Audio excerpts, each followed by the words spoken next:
और उससे बोला, हे मल्लिकाए हुस्न, अंधे भिखारी को 5 रुपए दे दे।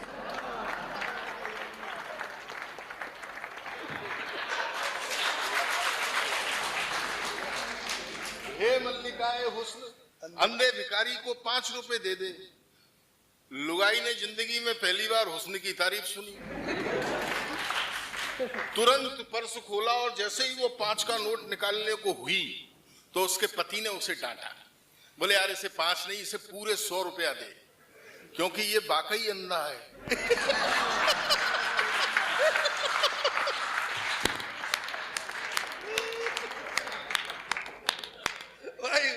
इतना चाहता, मुझे बीड़ी पीने की आदत थी, मैं बीड़ी पी रहा था। उस पर एक औरत बैठी थी, बच्चा उसकी गोदी में था और मेरे से बोली, बोल बाबा। मैंने कहा हाँ बेटा। बोलते हो आप पढ़े हो? मैंने कहा हाँ पढ़ा। कितना पढ़े हो? मैंने कहा 8वीं पास किया है। बोल देखो क्या लिख रहा है। तो साहब खिड़की की बगल में लिखा हुआ था, बस में बीड़ी पीना मना है। मैंने कहा बेटी इसमें तो ये लिख रहा है बीड़ी पीना मना है, तो फिर आप बीड़ी पी रहे हो? भाई साहब मैंने उस बीड़ी को फेंक दिया। 5 किलोमीटर चलने के बाद वो बच्चा रोने लगा और वो अपने बच्चे को आंचल दूध पिलाने लगी। तो मैंने कहा बेटी तू पढ़िए क्या? हाँ बाबा मैंने तो एमए किया है। मैंने कहा देख खिड़की के बगल में क्या लिख रहा है, चलती बस में शरीर का कोई भी अंग बाहर ना निकाले। जाट बोला, अगर मैं देवी की पूजा करता तो मैं जाट होता, अग्रवाल नहीं होता, शर्मा नहीं होता। जाट नहीं करते देवी की पूजा। तो उससे अगली सलाह दे दी कि हनुमान जी की कर ले। जाट छुटते ही बोला, उसकी तो खुद नहीं हुई थी। पूरी क्लास में अकेला तू फेल हुआ है। मैंने कहा भगवान कसम सर इस बात पे मुझे जरा भी घमंड नहीं है। अरे बोले समझ में नहीं आता जिंदगी में क्या करेगा? मैंने कहा सर मेरी टेंशन मत करो, बिजनेस करूंगा। बोले बिजनेस करने के लिए पैसा चाहिए, तेरे पास 10 लाख है? मैंने कहा नहीं है सर। बोले 5 लाख है? मैंने कहा गुरुदेव वो भी नहीं है। तो बोले क्या खाक बिजनेस करेगा? मैंने कहा सर 15 रुपए में धंधा स्टार्ट कर दूंगा। और बोले 15 रुपए में सिगरेट की डिब्बी नहीं आती रे, तू 15 रुपए में क्या धंधा स्टार्ट करेगा? मैंने कहा गुरुदेव अगर मैंने 15 रुपए में धंधा स्टार्ट नहीं किया तो मेरा नाम भी लक्ष्मण नेपाली नहीं। बोले क्या करेगा? मैंने कहा गुरुदेव 5 रुपए की सीटी और 10 रुपए का डंडा, जागते रहो।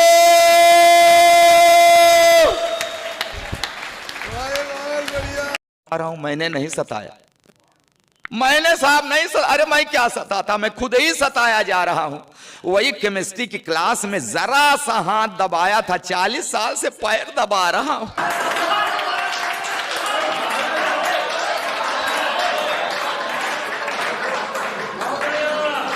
अच्छा विदाई के सही थी, फूट फूट कर रो रही थी।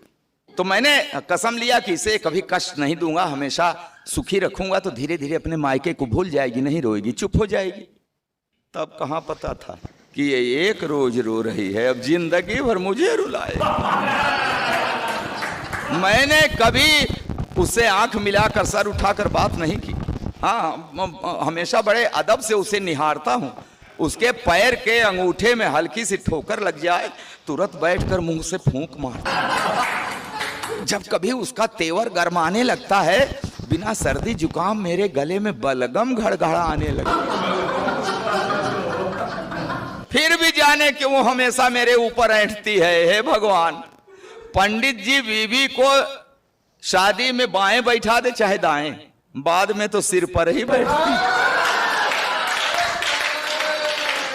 तालियों के महोत्सव से मुझसे जुड़ जाना और बता देना बात समझ में आए तो। मैंने कहा मनोज भाई 6 बच्चे, पहले बच्चे का नाम? बोले पहले बच्चे का नाम रामू। मैंने कहा बहुत बढ़िया मनोज भाई। दूसरे बच्चे का नाम? बोले उसका भी रामू। मैंने कहा तीसरे बच्चे का नाम? बोले उसका भी रामू।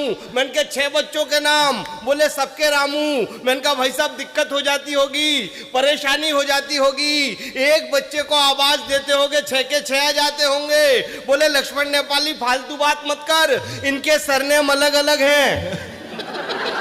तेरा एक बार हाथ खोल के बता, बात समझ में आ गई है तो। स्थिति तो जरा दूसरी है भाई साहब। नेपाली का तो हमारे पूरे नेपाल में एक भी पप्पू नहीं है बस। और जो एक था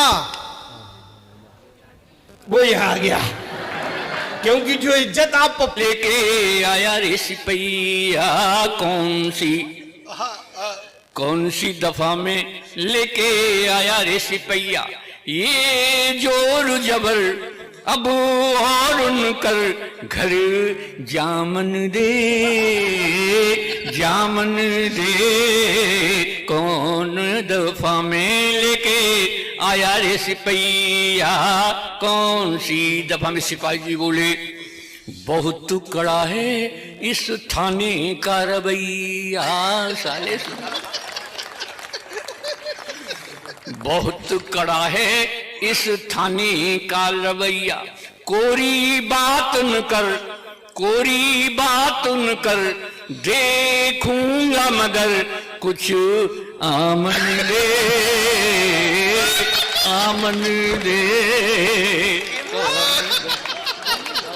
तुम्हारे नेपाल की जनसंख्या मात्र 3 करोड़ और हिंदुस्तान की जनसंख्या करीब 1.5 अरब, क्या मामला है? मैंने कहा कुछ भी मामला नहीं है, हमारे नेपाल का मात्र एक नियम है। बोले क्या नियम है? मैंने कहा हमारे नेपाल का नियम है कि हमारे दो जितने भी ज्यादा हो इंडिया पहुंचा दो। भगवान कसम टेंशन खत्म, टेंशन लेने की जरूरत ही नहीं भाई साहब। हिंदुस्तान तुम्हें यूं रूपवंती कर दिया, ये सब वक्त का खेल है। वक्त है जिसने तुम्हें यूं रूपवंती कर दिया, लेकिन याद रखना जाने कितनों को इसी ने किंवदंती कर दिया। ये वक्त है जिसने तुम्हें यूं रूपवंती कर दिया, जाने कितनों को इसी ने किंवदंती कर दिया।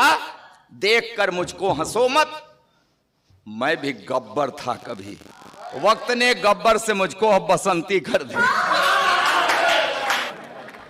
भाई साहब मैं हुआ बस अड्डे पे आया, कंडक्टर बुरी तरह चिल्ला रहा, बाबा कहाँ जाएगा, बाबा कहाँ जाएगा। भाई साहब मैंने गुस्से में कह दिया स्वर्ग जाऊंगा, ले चलेगा क्या? ड्राइवर बोले आजा बाबा मेरे पहिया के नीचे, तो आज स्वर्ग पहुंचा दूँ। मैंने भाई साहब ड्राइवर से कहा मैं ड्राइवर तेरे 64 दांतों को तोड़ दूंगा। कंडक्टर बोला बुड्ढे कहाँ है इसके 64 दांत, क्यों झूठ बोलता है? मेरे को मुझे पता है बीच में तू भी तो बोलेगा, तो 32 तेरे और 32 बात। भाई साहब में कि कन्या एक कुंवारी थी, छूलो तो चिंगारी थी, वैसे तेज कटारी थी लेकिन मन की प्यारी थी। हाय हाय हाय हाय हाय। वैसे तेज कटारी थी लेकिन मन की प्यारी थी, सखियों से बतियाती थी, शोधों से घबराती थी, मुझसे कुछ शर्माती थी, बस से कॉलेज आती थी। अंतर्मन डिस्क्लोज किया, एक दिन उसे प्रपोज किया। अंतर्मन डिस्क्लोज किया, एक दिन उसे प्रपोज किया। पहले वो नाराज हुई, तबीयत सी नासाज हुई, फिर बोली ये ठीक नहीं, अपनी ऐसी लीक नहीं, लिखने पढ़ने के दिन। फिर बोली ये ठीक नहीं, अपनी ऐसी लीक नहीं, लिखने पढ़ने के दिन है, आगे बढ़ने के दिन है, ये बातें फिर कर लेंगे, इश्क मोहब्बत पढ़ लेंगे, अभी ना मन को हीट करो, एमए तो कंप्लीट करो। बहुत बढ़िया।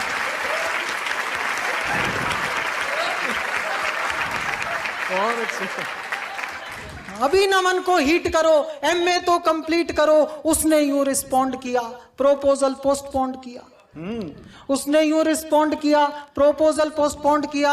हमसे हिम्मत नहीं हरी, मन में ऊर्जा नहीं भरी, रात रात भर पढ़ पढ़ के, नई इबारत गढ़ गढ़ के, ऐसा सबको शौक दिया, मैंने कॉलेज टॉप किया। हाय हाय क्या बात है, बधाई हो।